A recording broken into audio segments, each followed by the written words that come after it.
বিসমিল্লাহির রহমানির রহিম। ধন্যবাদ সম্মানিত উপস্থাপক আমাকে সুযোগ দেওয়ার জন্য। আজকের অন্নভবন সাহিত্য পরিষদের ৬ষ্ঠ প্রতিষ্ঠা বার্ষিকী অনুষ্ঠানে উপস্থিত প্রধান অতিথি এখনও এসে পৌঁছাননি, হয়তো উনি আসবেন।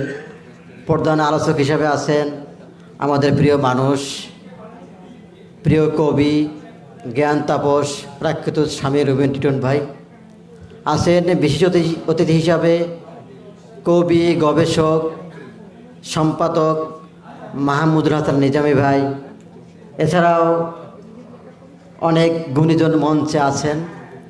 এবং আমার সামনে এই তীব্র তাপ প্রবাহ উপেক্ষা করে দেশের বিভিন্ন প্রান্ত থেকে এবং দেশের বাইরে থেকেও আমাদের মাঝে উপস্থিত হয়েছেন অনেক কবি, সাহিত্যিক।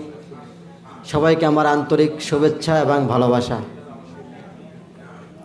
অন্নভবন সাহিত্য পরিষদের প্রতিষ্ঠাতা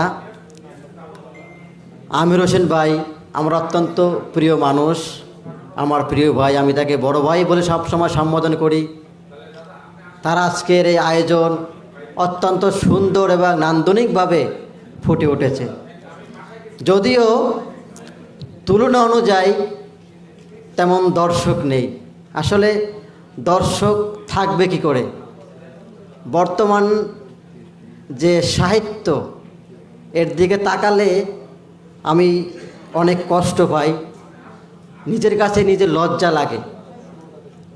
আমরা নিজেরাই কবি সাহিত্যিকদের বিভিন্নভাবে মেসেজ দিয়ে বিভ্রান্ত করছি, অনেক উস্কানিমূলক পোস্ট দিচ্ছি, এমনকি মঞ্চে এসেও ছেড়ে দিচ্ছি না।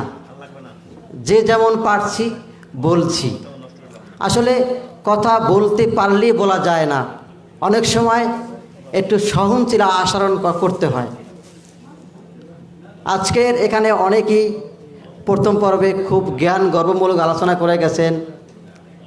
রেজাউদ্দিন স্টালিন ভাই আমাদের প্রাণের কবি, প্রিয় কবি, যাকে আমি খুব সাদা মনের মানুষ বলি, আসলাম সানি ভাই খুব সুন্দর কথা বলে গেছেন। তাদের কথাগুলি প্রত্যেকটি কথা শিক্ষণীয় কথা। তো এখন আমরা অনলাইন সাহিত্যে আমরা কি পেয়েছি এবং কি দিয়েছি সেগুলো নিয়ে আমাদের আলোচনা করা উচিত। কিন্তু আমরা অহেতুক মানুষকে বিভ্রান্ত করছি। এই অনলাইন সাহিত্য থেকে কিভাবে মানুষ অনুপ্রেরণা হারায় সেই প্রয়াস চালিয়ে যাচ্ছি। একজন কবি, তিনি কলম যোদ্ধা, তিনি তার কলম দিয়ে যুদ্ধ করেন। যেমন আমাদের দেশে সশস্ত্র বাহিনী আছেন, তারা দেশের জন্য জীবন দিতে প্রস্তুত থাকেন। তেমনি দেশের বিভিন্ন ক্লান্তি লগ্নে, দেশের বিভিন্ন সমসাময়িক সময় সর্বক্ষেত্রে কবিদের কিন্তু বিশেষ অবদান থাকে। তারা তাদের কলম দিয়ে প্রতিবাদ করেন, বিদ্রোহ করেন। যেমন করেছিলেন আমাদের বিদ্রোহ কবি কাজী নজরুল ইসলাম।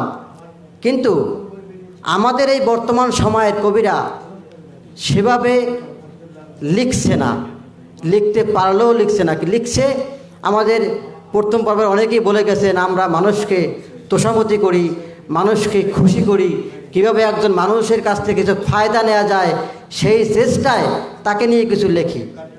এটা একজন কবির কাজ নয়। আজকের এই অন্নভবনের প্রতিষ্ঠাতা আমির হোসেন ভাইকে আমি জাগরণের কবি বলি। উনি বিদ্রোহ করেন।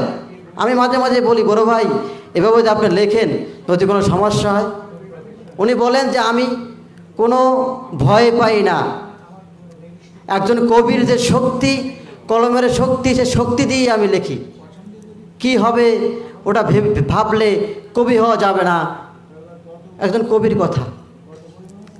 তিনি একজন কবি হিসেবে যেমন সার্থক, তেমনি সংগঠক হিসেবেও সার্থক।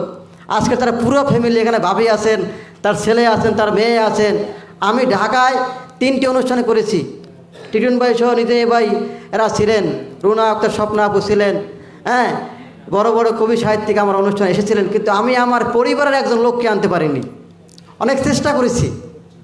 আমি আমার বাবাকে বলেছিলাম যে ঢাকায় প্রোগ্রাম করে চলেন, বলছে আমার দ্বারা হবে না, এত দূরে যাওয়া। আমি আমার ছেলেকে বলেছি, এবার মেট্রিক পরীক্ষা দেবে, বলছি বাবা ঢাকায় আসো, সাহিত্য প্রোগ্রাম করি, তুমি এসো এসো দেখো কেমন ভালো লাগবে। বলছে বাবা এগুলো আমাদের দিয়ে হবে না।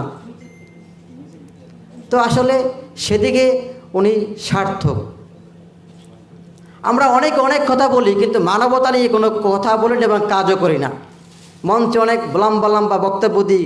আসলে এই যে কদিন আগে তীব্র তাপপ্রবাহ চলছে, মানুষ হাঁটতে পারেনি, আমরা দেখিনি কাউকে একটা পানির বোতল দিতে, কোনো সংগঠককে দেখিনি। হ্যাঁ দেখেছি,